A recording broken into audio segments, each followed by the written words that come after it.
It's true and absolutely right to say that in life, whatever happens, happens for the best. Let's understand this through a story. A young man came to meet a sage in the forest. He was very sad and crying. The sage tried to console him, saying, "Don't worry about life. Whatever happened, happened for the best." The young man, angry, responded, "What are you talking about? I have lost everything. Robbers took everything from me, and now I have nothing left to return home with. How can this be good? This is terrible, and you are calling it good?" The young man had set out to wander through the forest when the robber seized all his goods, leaving him empty-handed. The sage said, "Let me explain this with a story. Listen carefully, as this story could change your life." Greetings, friends. Here is a Buddha story. Everything else that was left was destroyed. There was a farmer whose son said, "No worries, father, let it go. Whatever happened, happened for the best." The farmer, infuriated, said, "What nonsense are you talking about? I have lost everything. We have no food, and our home was washed away in the flood. How is any of this good? It's all terrible." Angrily, the farmer drove his son away, saying, "Leave, you don't belong here." The son left, crying, and he did not return until evening.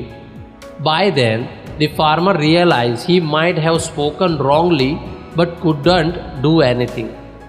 Suddenly, a boat arrived and people began rescuing villagers. The farmer's wife said, "You scolded him for no reason. He was just saying, whatever happens, happens for the best. And look, these people have come to save us."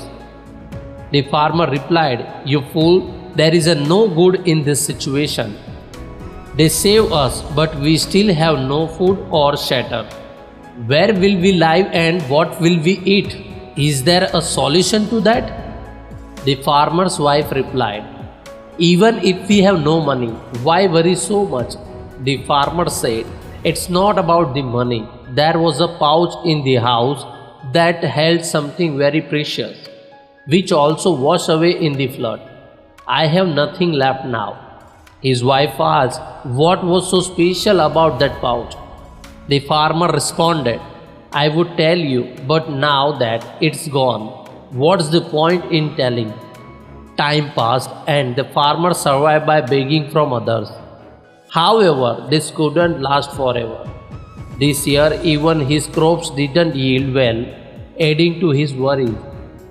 One evening, while talking to his wife, she suggested, "Why don't you go to the city to find some work? You might be able to earn something for us to survive on." The farmer agreed and decided to look for work in the city. The next day, he roamed the city streets in the search of job, but found nothing. He grew increasingly worried about how he would care for his family. One day, as he checked on his poor crops, he thought about his son who had left home. He felt abandoned and hopeless, thinking, "How can anything good come from this situation?" His wife consoled him again, urging him to keep trying as something might eventually work out.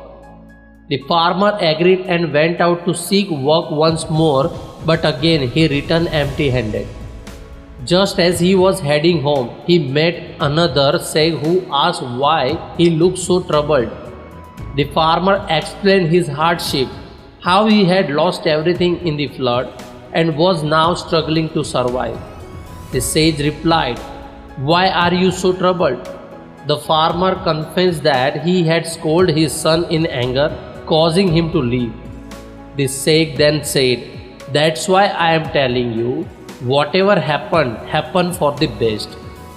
The farmer, again angered, said, "How can you say that when I have lost everything, including my son?"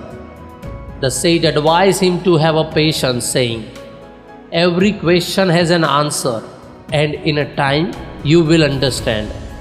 That night the farmer reflected on the sage's words, wondering if there was any truth in them.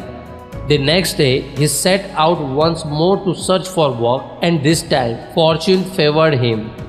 He found work with a generous merchant who offered him a place to stay as well. The farmer and his wife were overjoyed. That night, there was a knock on the door. When he opened it, he was stunned to see his son standing there with a large bag. The son explained that he had gone to the city and found work, eventually succeeding in business. Now he had come back to help his parents. Overjoyed, the farmer realized that his son's words were true. Whatever happens, happens for the best. If the flood hadn't occurred, neither he nor his son would have found the new opportunity that had now enriched their lives. The sage then told the young man, "Remember, humans can't fully understand God's plans. We often think bad things are happening, but in our intention are good and our heart is pure, nothing truly bad can happen to us. When times are tough, remember this, even the hardest situation pass and become easier with time. Face challenges with resilience and don't make impulsive decisions that you might later regret. If something bad happens, it is ultimately for good, even if the answer comes slowly." The young man then asked, "But everything I had was stolen. How is that good? I have nothing left to return home with." The sage then handed him a sprinkling stone, saying, "Take this to the city and sell it. It holds no value for me." The young man realized that if his goods hadn't been stolen, he wouldn't have met the sage and he wouldn't have received this precious stone, which could turn anything into gold. He left understanding the true meaning of whatever happens, happens for the best. Friends, I hope you learned something valuable from this video. If you found this video helpful, please like and share it with your friends. Don't forget to subscribe to the Inspiring Life channel and click the bell icon for updates on our new videos. Thank you for watching and see you in the next video. Thanks for watching.